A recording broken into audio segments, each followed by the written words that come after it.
thing about this brand that interests me is that it's not just about the fashion, but it's also about the sustainability, you know? Because when you talk about fashion, it's always somehow damaging the ecosystem, you know, the climate and all of that. But when you have someone that is fusing in fashion and sustainability, it blows my mind. Oh my God. So now we just want to know, like, you know, every details. How did they start? Like, what's the journey? How is it even possible to fuse in these two things and be able to run a sustainable business? Because if it's not working, probably they would have been out of business by now, right? But for the fact that they are still alive, they are still growing, that means they are doing something really good. So I would like to welcome on stage Jesse, the CEO and co-founder of Rens Originals. Please, can we give him a round of applause?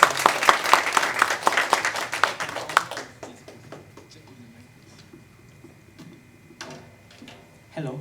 Nice. Welcome on stage, Jesse, and really nice to have you. First, I want to thank you for accepting the invitation, because I know you are busy, very busy with your orders and delivering your goods to... Thanks for having me, man. Yes, cool. All right, so I know I did a bit of introduction, but if you could tell the audience something that, I don't know, about you, like a quick intro, so we can go from there. Yeah, hi everybody. So yeah, this is my name. It's spelled all correctly, which is very rarely. And yeah, so I'm one of the two co-founders of Rens. We are the brand behind the world's first sneakers made from coffee waste and plastic waste. And this chair is a bit uncomfortable, I don't know. But anyway, so this is the shoes. I forgot to bring like extra shoes so I can hold it like this. You know, but yeah, but this is the shoes, you guys can see it, right? And yeah, so we launched for like a bit over a year now. We launched for the first time in the summer last year, and we create like the most successful Kickstarter campaign in Finland history. It was quite good, and then we has been growing since then. Our office is like like on Mäkelininkatu, quite close here. You know why? Because we don't have enough money to rent this space. It's quite expensive. We check out the space in Boulevard. It's so expensive. We got 2 offices over there, you know, like next to the street. So nice. Yeah. Yeah, but this is a nice space. Yeah. That's Maybe why you I like can to be talk to here. spaces that can give you some offer. We need to Maybe you come should. to this place, you know. Right? Yeah, so that proves that we are not that big, right? Yeah. Because we cannot afford spaces. And yeah, and it has been nice. We have a team of 15 people now with 7 different nationalities. Last time I checked, you know, hopefully not. Hopefully I know everybody. And yeah, and it's really fun. And like every day I come to work, it's like the best day of my life. So today is the best day of my life. Mostly because like meeting you guys as well, right? Yeah. All right, thank you so much for that intro. But I'm curious, before you started Rens Original, what were you doing? Like, what's your background before Rens Original? Yeah, so I came here from Vietnam, you know, say hello to my fellow Southeast Asian over here. Yeah, and so I studied at Aalto, Mikkeli, and then I graduated, and then I worked for like a really big, like at the time, the most successful Finnish e-commerce company is called DoorDash. And yeah, I worked there, and then I create my own first startup. It was called factoryfinder.com. And what it did is that is in the name, it find factory, right? So what I did was like we tried to build an online platform that help you know, sustainable, like small, medium-sized fashion labels, fashion designers, fashion brands in Europe to work with sustainable and high-quality factories, textile factories in Vietnam, mainly in Vietnam and China, you know. Yeah, but that didn't take off, and we burned a bunch of money. Yeah, so yeah, so then I move on to this, and at the time I really liked to make shoes already. I was a sneakerhead. You know, I am still a sneakerhead, sorry. I have been a sneakerhead for like the past, I don't know, like 20 years. I'm 28 now. And yeah, I always love shoes. You know, there's just something about it. And yeah, and then I met my co-founder. He was the youngest full stack developer at Zalando at the time. And then he quit Zalando. And then we started this. Wow. Yeah. That's an inspiring story. Nice. But how did it all start? Why did you leave? Okay, of course, you were more on the sneakers part in your former business. At what point did you decide that, yes, we want to start something new? And what's the story behind Rens? Oh, like when did I decide that like Yeah. a factory finder didn't take off? Yeah, when we have no money. Yeah, it's pretty easy, isn't it? Yeah, just joking. Like actually, when I left, it's still a little bit of money left. But yeah, but like because it's a great idea. But like what we realize is like you know all these small brands they you know the margin is very thin. It was very thin for that business. You know, so it wasn't sustainable with all of this like you know customized demand and all that. So and then you know and then we try to like pivot yeah but yeah I just didn't have like you know like the motivation anymore for the first business, but because of the first business so it gave me like a lot of like really good relationships, and then you know a lot of contacts and a great network of factories, you know all the partners that we have now in China, in Vietnam. So it's you know without that business there wouldn't be no Rens right now. So yeah, and then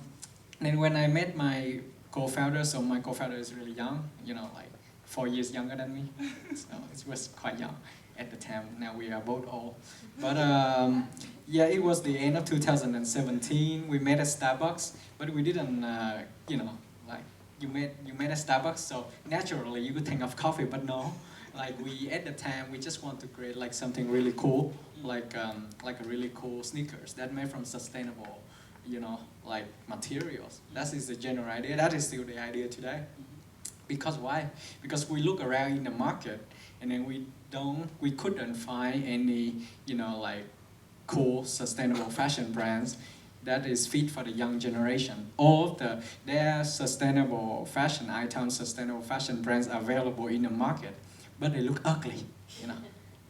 In our opinion, it looks ugly, and we want to bring something beautiful, something cool. And then, but the irony was that our first product was ugly too. so, so then we spent half a year, right, like doing this like organic cotton shoes. It was bad, and then nobody like we show it to our friends, our network, and like everybody hated it. We also hate it, you know. So after a year and burning a bunch of money, god damn, we burned a lot of money. And then like and then we decide to you know like scrap that shoes. That was the first shoes. It was not the coffee shoe. And then like we found like, and then the organic cotton material itself is not that sustainable, or like it's not that cool or that new. So then we found like a bunch of from our network of factories, like I said. So then we found like so many other like really cool sustainable materials, you know, like made from coffee, you know, merino wool, made from bamboo, even made from like I think like crab shells. Yeah, I wanted to go with crab shells. Yeah, but because you know coffee is cooler, but maybe later. But anyway, so then we found this coffee material. It has great functions like anti-odor, antibacteria, and then like you know I'm from Vietnam, one of the biggest coffee producers in the world, right after Brazil, and then Finland. We all know Finland drink the most coffee in the world per capita. So it's a great story marketing wise. So I was like, ka-ching! This is like a great you know marketing angle. And it's a great product. It's a great material. So that is why we decided to spend time and a bunch more money to develop these shoes. Luckily, this time I'm curious. It was good. I'm curious. Your first company, you burnt some money and you quit, right? But this one, you burnt some money. The first shoes didn't work, like you said, it was ugly and all of that. Why did you continue? Like, why before you got the idea of coffee? Like, why didn't you maybe pivot to something else? Why did you keep pushing? Actually, I never thought of it. Like, I actually, like, when you do startup, you know, like, and when you fail, it hurt a lot. But the thing is, like, what I realized from the past, I don't know, like 5, 6 years that I started this, like, entrepreneur, you know, journey is like, like the small wins actually really important, you know. Like every time you win something small, you feel like there's like a light in the end of the tunnel, and then you just keep reaching for it. Even right now, even now, we always like looking up, you know. If you look back, like, oh shit, like this is a great success compared to like a bunch of failure and, you know, burning so much money like before. But like we always look for something bigger, and like, you know, we always look for like, I don't know, like all the small wins, all the development, you know. Those are the things that actually, you know, drove me forward, like drove us forward. So, yeah. Nice, thanks for that. Also, we can take some questions from the audience. So if you have any question at any point in time, maybe you can write them down, or you can just interrupt, and we'll take the questions. So I'm curious about the process of making sneakers from coffee. Because each time I think about it, I'm like, oh, I can't imagine. I don't know how to think about it. What's the process? Like, how do you guys make sneakers from coffee? So the coffee waste is actually collected from like quite big waste collectors in mainland China and Taiwan, and then also from like really big convenience chain over there in like 7-Eleven. We don't have any 7-Eleven in Finland, but we have in practically every other countries in Europe. So it's a quite a big chain, and then it is actually mixed with recycled polyester made from used water bottles. So those are like pellets, and then we create something called coffee polyester yarn, which is the main material of the shoes. So the whole upper is made from that material. Yeah, yeah. So the process is there's a lot of process in it, and like all kind of machine, and you know, and that was something like high pressure, low heat process, you know. So then they get off all the coffee oil, the coffee color. So that's actually the original yarn, the coffee yarn, the coffee polyester yarn is actually kind of like off-white color, but you can actually dye any other color. This is the dye color. This is not the original color, even though it's black, you know. I like the red color. I think I should get one. You should, man. You should. All right. Would be like much better than this one. Okay, cool. But so, how do you guys do quality control? Because one thing about fashion industry is that, you know, you start small and people love what you're doing, and you start getting big and you start caring less about quality. Maybe the quality and the sustainability part was what brought you up, but when the others start getting high, you know, start getting big, you're like, yeah, you know what, let's max produce everything and start paying less attention to quality. So how do you guys keep the quality in check? Yeah, honestly though, like we are too small to be evil yet, right? But hopefully we will never be evil, right? But we have done like 3 production run, and then the first production run, it was a time when COVID didn't exist yet. It was the middle of December, and COVID didn't have a name. It was a rumor in Wuhan. Why I know that? Because I was in China in the middle of December. Yeah, so it's just hard work. So me and my co-founder, we literally like stay on the production line, you know, to check every pair. That's literally like what we did. We made 8,000 pairs, and we check every pair. Wow. That's it. It's really easy, right? It's hard work, but for small volume. Now, because with COVID, then but already back then we actually hired like a professional, like a really big quality control like agencies. You know, one of the biggest in the world. They are from Germany, but they have like office everywhere. So we hired like a bunch of their agents to check, but we didn't believe them.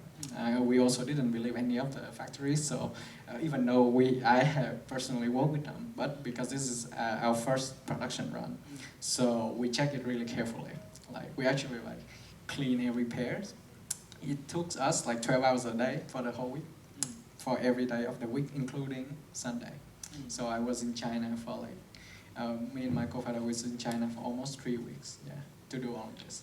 And then, but now because of COVID, so we just like increase the number of agents and the numbers of the checks that we make to the factories, and we put like all kind of like harder, standards to the factories, because now we actually have more alternative factories, and if this factory fuck up, then we just move to the next one. So we actually have like leverage. But back then we were so small, that was our first order, so we just need to do hard work of being there. Yeah. Nice. So yeah, but much further in the future when we are really big, honestly, I have no idea. Yeah, but hopefully we can scale our production team in-house. We have like some really good people that just join us, and all are very talented in their field. So yeah, we will scale our in-house team to meet with the increase and demand, with the increased volume. All right, cool. We trust in you, and we believe that you keep the quality as it is, even when you guys get very, very big.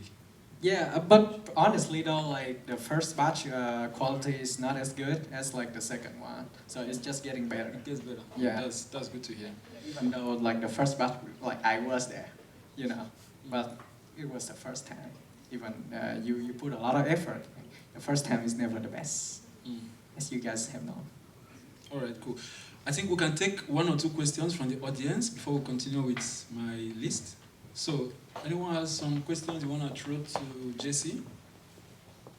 So, since you are talking about the sustainable products, so mostly the price is slightly more than the other products. So, how do you focus on this issue in your entire product development? Like how do we focus on the price? Yeah, for example, would you consider in future that the price doesn't really go up just because this is a sustainable product? Actually, our price is very competitive with normal products. So not even like not even talking about like these crazy expensive, sustainable products. Our price is very competitive to normal, like synthetic products in the market right now. So we sell this one for like $119, and every synthetic shit from Adidas and Nike of the same range or the same quality would start at around like 150 euro up. There's some shoes like 220 euro. So, and ours $119. So I would say our price is pretty competitive, and that is exactly how we plan to go forward. So because we are a brand to target the young generation, and what is the young, what is an aspect of the young generation? We are poorer than the older generations. That is the truth.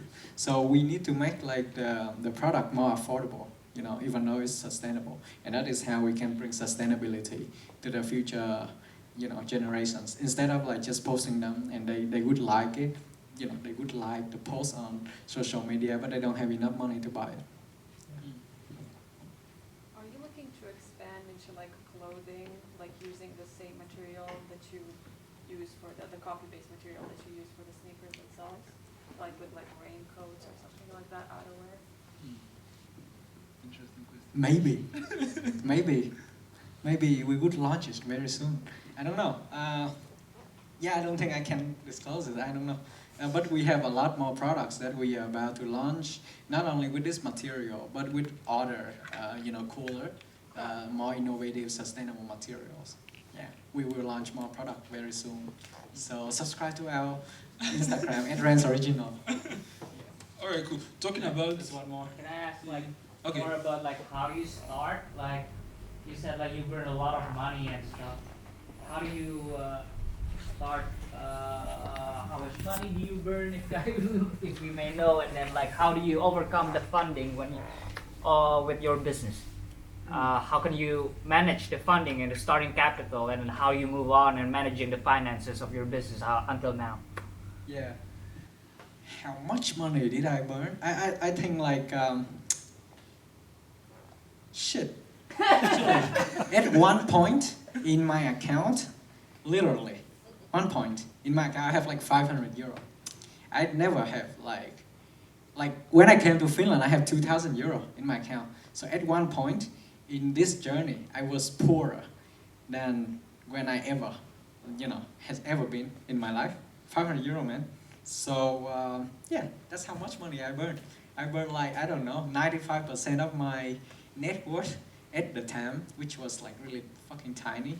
And yeah, like it doesn't matter like how much money you burn, you know, because like if I am Il Capone, right, and I can burn like €1 million a day, but like if you are like, because you know it depends on like the, you know, like the percentage of your net worth, and yeah, and I burn way more than I should actually. It affects like my life a lot, and yeah, actually, if we didn't succeed to raise like a really small like angel round, we couldn't launch our Kickstarter. Yeah, like uh, at the time we was like, we were planning to have like only €10,000 is enough to launch the Kickstarter, and then we raised like almost like close to 100K for the first you know, for the first angel round, even before the Kickstarter, and that was not enough. Like we burned it like so fast, you know. So and that was like, that was only me and my co-founder at the time. We didn't have any office, and then yeah, and yeah, without that funding round, like we would not be able to have a successful Kickstarter campaign at all. Yeah, it's not about the amount of money. It is about the, you know, the amount of money against your net worth at the time, and it was bad. Yeah. Thank you. All right, I think we can keep some of the questions to the end of the fireside chat, so we can continue with the flow. Okay, if that's fine by you guys. If you want us to stop, we can just stop and take all the questions. Okay. All right, moving on. About the Kickstarter, actually, you guys had a very, very successful Kickstarter campaign. I'm curious, how did it happen? Like, what would you say was the main determining factor for the whole success? It was really great. I saw how much you guys raised and how much you sold. So, why was it that so successful? What did you guys do different? Oh, we do better now.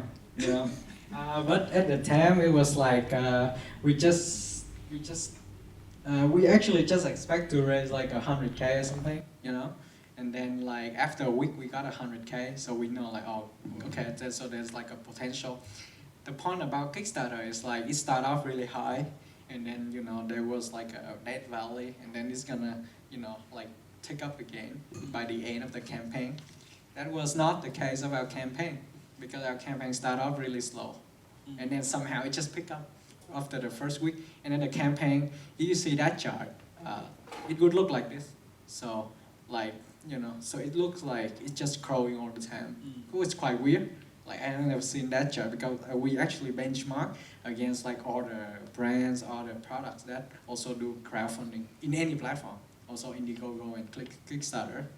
So yeah, so it was, honestly though, it was luck. Like at the time we didn't know shit, right? And then it was luck, and then we got like feature on like this really big, you know, earned media on World Economic Forum, and then that brought us like, you know, a lot of like free press. We got like on the press in like so many countries, you know, in Saudi Arabia, in Japan, in Germany, in Finland. We got on Ilta Sanomat, and then yeah, like Kaupalehti, and so the press, the free press, actually also bring a lot of, you know, traction to our campaign too. So yeah, but in general, I think like I think our basic theory, our basic theory and our assumptions for this business was correct. Luckily, right? Because it's just either or. So it's either like you are right or you are wrong, and we were kind of right. So that is why that the product resonates with the customers. That was always the core. So that is why that is my opinion, why it became quite successful. Nice. Talking about more like the future plans, you made mention of the product you guys are planning to launch. Do you want to share about that a bit? Of course, don't give us the full picture. Keep the suspense. But what are you guys planning for the future? Yeah, so we aim to make Rens the dominant brand in sustainable athleisure fashion. You guys know what is athleisure? You guys know?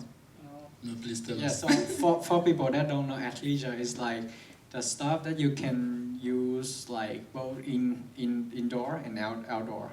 So which is quite good for COVID-19, you know. So practically like you can wear stuff like from the bed to the office. So this is the whole basic idea of the direction of our brands going forward. And yeah, we have a bunch of other products that we are planning, but probably we not release all of them. You know, it's kind of like a game company. You test a lot of games and then you just release the best one. So whatever we release next is gonna be the best that we can do. Yeah, so yeah, support us. All right, good. So far, what has been your most challenging moment with Rens? Challenging moment. Yeah, challenging moment is like every day is like, you know, you need to now because we have more employees, you know, like you always need to worry about like, you know, more than just yourself, right? So you need to worry like, you know, how is everybody doing, right? And then you like me personally always like think about, oh, do we still have enough money in the bank or we just move out of the office and sit on the street? So that's just like the really you know, stressful. Yeah, but it's fun because my colleagues are fun. Some of them are here, best colleagues ever. But for the challenge that I have had is, I guess my wife dumped me. You know, so it was really challenging. Like she dumped me like right, you know, 2 months before we launched the Kickstarter. So that was really challenging time for me. But luckily, because this was so fun, so I didn't think much of it. I thought like I could become very sad, but it sounds really wrong. But like, you know, it turned out like I don't feel much of it, you know. So yeah, that was really challenging time. Yeah, but I was so lucky that I have the business to worry about. Yeah. Yes. So, for your team, how do you keep them together? Because now it's growing, right? You guys, how many now in total? 15. How do you, you know, because you said that your team are very good, so I could sense that you get some kind of good energy from them. Of course, they are amazing people, which I understand, but how do you, you know, do the team management stuff and keep everything in check and ensure that you guys are growing? Yeah, like, you know, I wish I would have like a, you know, like a formula, because I don't. And you know, honestly, this is also my first time, you know, doing something like growing as quick and as big as this one. This is my, you know, because the first startup didn't reach this, you know, this size. So what I did is, what I've been doing is like, because we are very lucky to have like a really, you know, like supportive and experienced group of investors. So I've been always like consulting them in every move that I make of how to run a company, of how to manage our, you know, our plan, our strategy, our finance. So a lot of mentors. Yeah. Actually, since the beginning, I have always had like a really good mentors for this startup. I think that's actually the difference between this startup and the previous one. This startup, I always have had like really good mentors. They change over time, right? Because the company is bigger. So then the mentor is just, you know, they are more experienced and they are bigger. But yeah, and they have been helping me a lot. Yeah. So I feel like if you are doing this for the first time, you should always have like somebody that has already done it before, you know, much bigger than you, and you should listen. Some of the stuff they did, you could apply to your company. Some of the stuff that you just need to come up by yourself, and then you learn by your mistakes. Yeah. It's really painful. All right, thank you for that. You already discussed about the price for your shoe, right? How did you guys come up with the pricing? Was it based on customers' experience, or was it based on the market, what's it called? Like the price in the market? Because you talked about Adidas and Nike, you looked at their price. So did you guys come up with the price based on what you feel the millennials, like the younger generation, could pay for? Or was it based on the market price? Yeah, we feel like this price like a really affordable price, you know, for the young generation. And Yeah, so obviously we did benchmarking, right? When we came up with the pricing, so we know that this price is very competitive, you know, and this has like a lot of room for us to do all kind of stuff, and the margin is good too. But in the end of the day, like how much are your worth? Like how much, you know, you are worth in the market is determined, like, you know, are people willing to pay for this at this price? So after a lot of testing, and we realized like yes, people are actually willing to pay for this, because yeah. So obviously, the cheaper it is, like the bigger the, you know, the market for you. Yeah. Obviously, we always so this is not like a expensive luxury product, but we want to make this brand like a luxury brand, but with really affordable pricing. Yeah. Alright, cool. Right now, your team is based in Finland, or do you guys have other offices outside of Finland? No, like everybody is here. Finland. So, of course, you guys have plans to expand to other countries, right? Yes? Yeah. Soon. So, do you know which country are you guys going in first, and when should we expect to see Rens in, I don't know, some other countries? Yeah, I was supposed to move to New York like this year, and then we would set up some sort of like a satellite office, and we would try to recruit like, you know, marketing people this year. But everybody knows what happened, so we don't need to explain that anymore.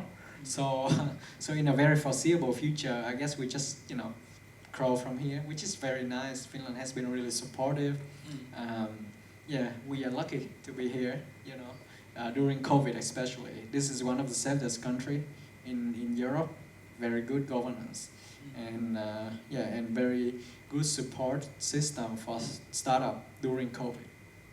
Yeah, that's all I can say. Nice, that's good. I was gonna ask question I just forgot. Oh, it's fine. Alright, cool. Thank you so much for that. Do we have any other questions for Jesse? Yes, please. Yes. Yes, actually, I'm interested in the last question as well for Jesse. So you are ready to expand and become big? What if you get I'm always ready to do that. what if You you know. got a lot of orders, like you have the capacity to make a lot of shoes, sneakers? Yeah. Yeah, because I would really like to introduce you to Indonesia. We have a lot of young people there, which are, as you said, sneakerheads. So many of them, and if you are interested, I'll take you there. Yeah, thank you. I also know like this one family in Indonesia. I think they are the Riyadi family. Have you heard of them? No? I think they are like Riyadi. I think it's like they belong to this like Nippon Okay. corporation. Yeah, yeah. Yeah, they are the family that control that corporation. Yeah, I'm a friend of that family. Yeah. Well, Cool. one conglomerate, yeah? Big bank. Yeah. Do you guys sell globally currently? Yeah, our biggest market is the US. So, and then the second biggest is Germany. We love Germany. Where is Finland in your map? Finland is the third biggest. Oh, Yeah, nice. because we got a lot of free press here. We are from here, so yeah, love Finland too. And you know, we would never be able to build this company anywhere else in the circumstance that I and my co-founder was in. So Finland was the only place that we could build it.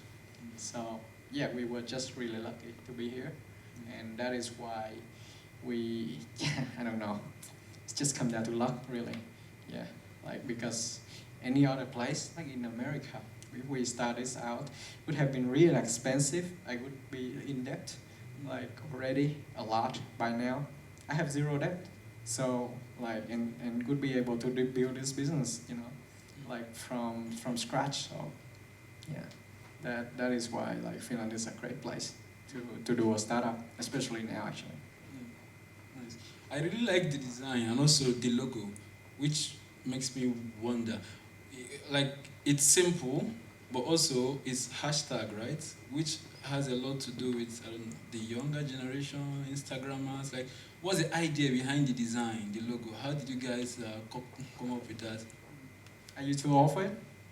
Are you too old for the hashtag? You use hashtag on the Of social course, media? why I not? know. So yeah, so this is actually it's really fucking funny. Like we did this like this TV interview with like this this New York TV station last week, and then the interviewer asked something on TV was like, oh, this is the hashtag, right? Is this a hashtag or it's a pound sign, depending on how old you are? Yeah, this is a pound sign and a hashtag.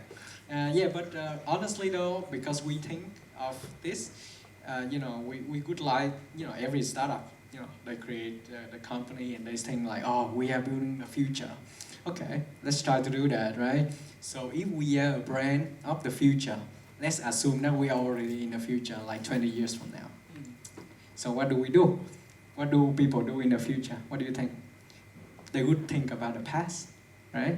So that's what people do in the future. They think about the past. Yeah. And if you think about the past, it's like we want to make this symbol of this generation, because it could over time become a symbol of this generation. It's kind of like the peace, symbol of the 60s, of the hippie generation. We want to make this hashtag as big as that piece. You guys know what I'm talking about, right?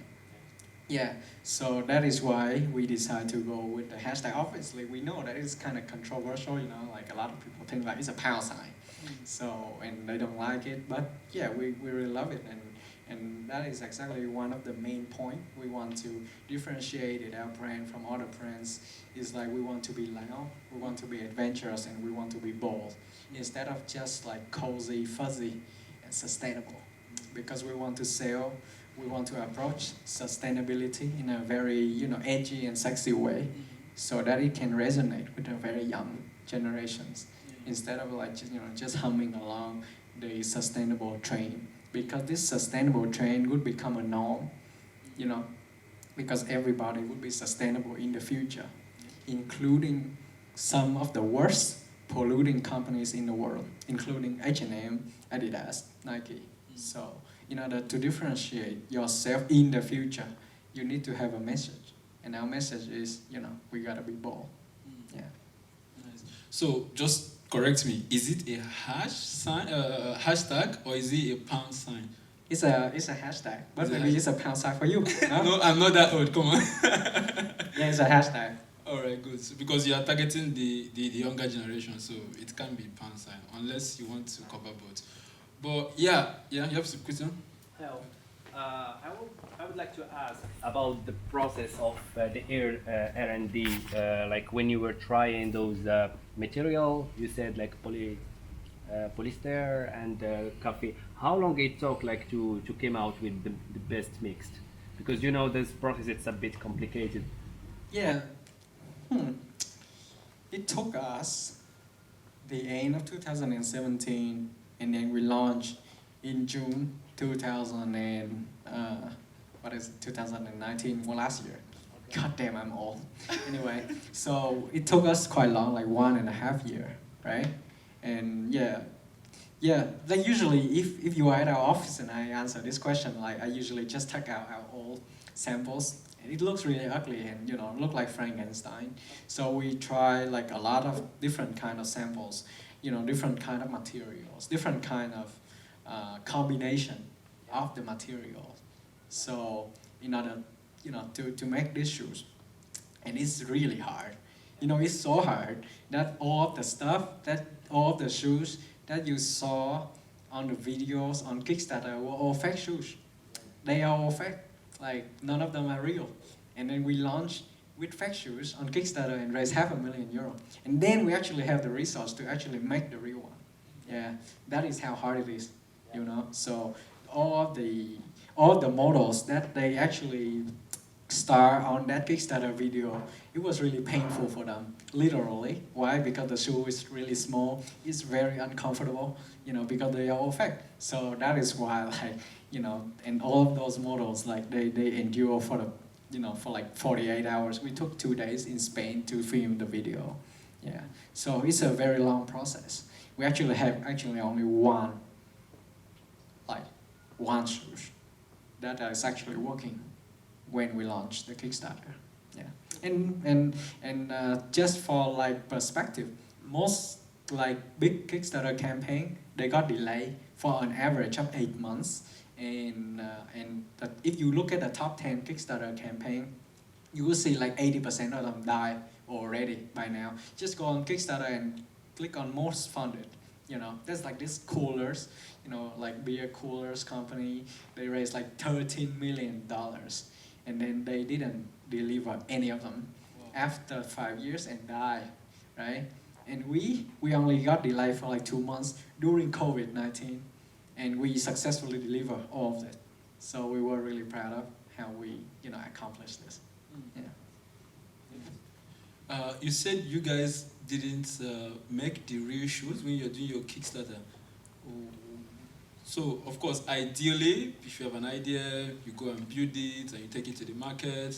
The customers could love it or could hate it, but at the end of the day, you maybe burn some money, but you guys took a different approach. You kind of try to test the market first with something a bit fake without investing a lot of money into it. Why this approach? Like, how did you guys come up with the idea of not like putting a lot of money and making the real shoes first?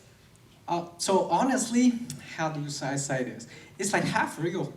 So it is made from coffee, like yarn material, but this is not usable. That is that, you know. Actually, the upper is real, but the sole is fake. Why? Because you cannot make real soles without investing like $25,000 to make like the mold, you know. It's just a technical thing in shoemaking business. So, and that is, you know, it's just really straightforward. We didn't think that far, like, oh shit, like, you know, we use this to test the market and everything. Yeah, like, that is why we have like a minimum, you know, like number of amount of money that we need on Kickstarter. It was actually only like $19,000 or something, and then we can make the mold, like all 10 sizes. Yeah, so the shoe is half real. Yeah, it was half real, and yeah, we didn't have any other way. So that's like the only way. Yeah, I would love to give like a better, you know, more beautiful answer, but yeah, those are all the things that we had, and then we gotta work with it. Yeah. And I guess it helped you guys because you didn't have to invest a lot of money into building it from the first time. No, we invest everything we have. That's that. Even if we want to make more, we couldn't because we ran out of money. Yeah. All right, good. Yes, please. One more question, a bit more dark, but how has the coronavirus situation affected the athleisure business and your business in general, especially in terms of like the demand, and where do you see it going in the next, like in midterm, kind of like 2-3 years in the future? So, yeah, so game company just like has been profiting a lot, right? During COVID-19, they're growing a lot. Athleisure is the second segment that is growing a lot during COVID-19, you know. Shoe is a special segment. It's like in between, you know. It's between normal fashion and athleisure, especially our kind of shoes. So I could say like the demand has been quite stable, you know. But for the other athleisure stuff, it's actually growing really fast, you know, as far as I understand it. But what did it affect our business, right? So it's actually like caused the delay in our first ever, you know, delivery to our backers. You know, a lot of people were angry, right?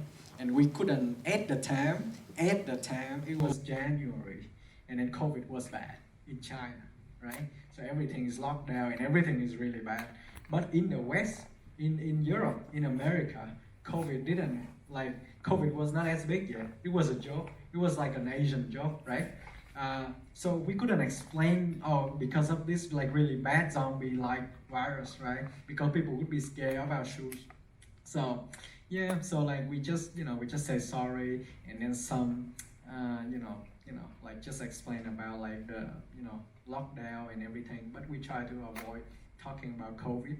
But then boom, like in March, everything changed. Like China stabilized, and then like the whole Asia practically controlled COVID really well, unlike here. So yeah, so I would say like in the beginning of the year, like it affects our, our production side. At the moment, it affects our travel schedule, and our expansion plan to the US, internally. But for the demand itself, it hasn't been affecting our company that much.